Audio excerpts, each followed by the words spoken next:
যারা খুব অল্প সময়ে ইউরোপ ঢুকতে চান তাদেরকে একটা পরামর্শ দিতে পারি। মন দিয়ে শুনুন ভাই।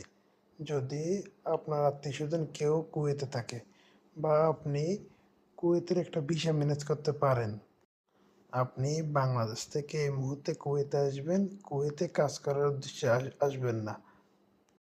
আপনি কুয়েতে আসবেন ইউরোপে যাওয়ার উদ্দেশ্যে।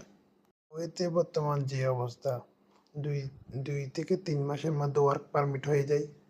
কুয়েত থেকে এম্বাসির অ্যাপয়েন্টমেন্ট পাওয়া অনেক সহজ।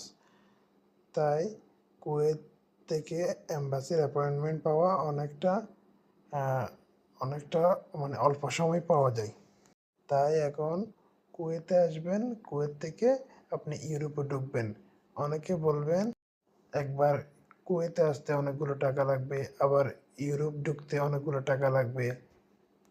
ভাই দেখেন, কুয়েত থেকে ইউরোপে ঢুকতে যেই টাকা লাগে, বাংলাদেশ থেকে ইউরোপ ঢুকতে তার ডাবল লাগে।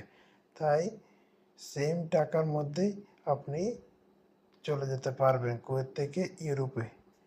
আরেকটা কথা, আপনি কুয়েত থেকে যদি ইউরোপে যেতে চান, খুবই অল্প সময়ে কুয়েত থেকে ইউরোপে ঢুকতে পারবেন।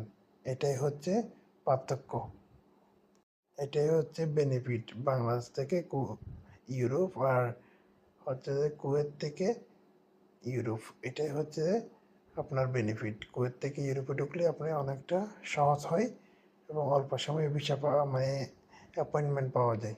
ঠিক আছে।